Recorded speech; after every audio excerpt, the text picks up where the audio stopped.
को पीस दिखता है तो उनकी आंखों पे तो ऐनक लगी क्योंकि आतंकवाद है, इसमें कोई शक नहीं है।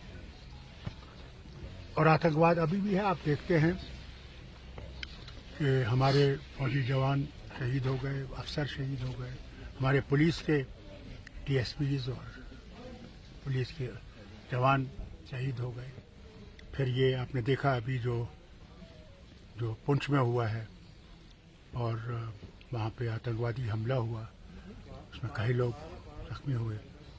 फिर फौज ने कई आदमियों को उठाया उस गांव से जिनका कसूर कुछ नहीं था, मगर वो कहने लगे आपने खाना खिलाया। उन्होंने कहा भाई हमने खाना नहीं खिलाया, हम इस बिल्कुल मुलविस नहीं है, मगर हुआ और ज़बरदस्त मारपीट भी गई उनकी, जिसमें कि 3 इस दुनिया से चले गए, 2 या 3 बहुत जख्मी हैं। वो अस्पतालों में उधमपुर में हैं, रजौरी में हैं। अल्लाह जाने उनका क्या हाल होगा। जो सुरनकोट में है, अल्लाह का शुक्र है उनकी हालत उनसे बेहतर है, मगर अफसोस की बात यह है कि उनकी तरफ किसी ने तवज्जो नहीं दी है। वो बेचारे मजदूर हैं, अब क्या मजदूरी करेंगे जब उनकी टांगों वांगों पे बाजुओं पे चोटें लगी हैं, कैसे करेंगे। इससे मैं आपकी मीडिया की से गुजारिश करूंगा कि ये मेरी बात सरकार तक पहुंचाएं कि इन लोगों को करीबन 5 लाख एक आदमी को देना चाहिए और साथ साथ राशन देना चाहिए इनको 6 महीने के, जब तक ये बिल्कुल तंदुरुस्त हो जाएंगे। नहीं तो हम लोगों को खो देंगे, और अगर लोग इसके साथ नहीं होंगे तो हम आतंकवाद को मुकाबला कर सके इकट्ठे, तो ये कभी जीत नहीं सकते। जब तक लोग हैं तभी जीत सकते हैं, लोग नहीं होंगे तो नहीं जीत सकते। इसलिए बहुत ज़रूरी है कि ये ऐसी चीज़ें नहीं होनी चाहिए।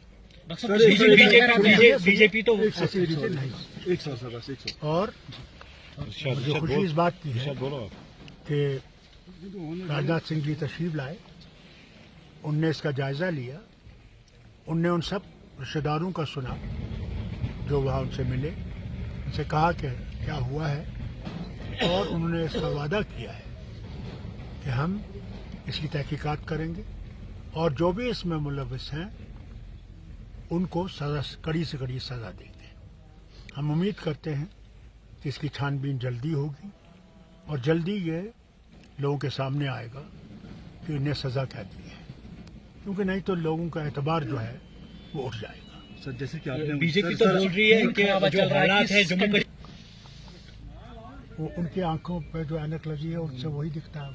सरकारों को बुरा क्या कर सकते। डॉक्टर साहब किसको जिम्मेदार ठहरा? देखिए, आतंकवाद है, कहाँ से आ रहा है? हमारे पड़ोसी से आ रहा है, और ये चलता रहेगा जब तक कि दोनों मुल्क बातचीत के टेबल पे नहीं आएंगे, नहीं खत्म होगा। मैं आपसे खून से लिख के दे सकता हूँ, नहीं होगा। सर बस आखिरी सवाल। और 4 लड़ाइयाँ हो चुकी हैं, 4 लड़ाइयों में ये जो हमारा सरहद है वो वहीं पे खड़ी है, और लड़ाइयों से कोई फैसला नहीं हुआ, आज तक नहीं हुआ, ना होगा। आप देखिए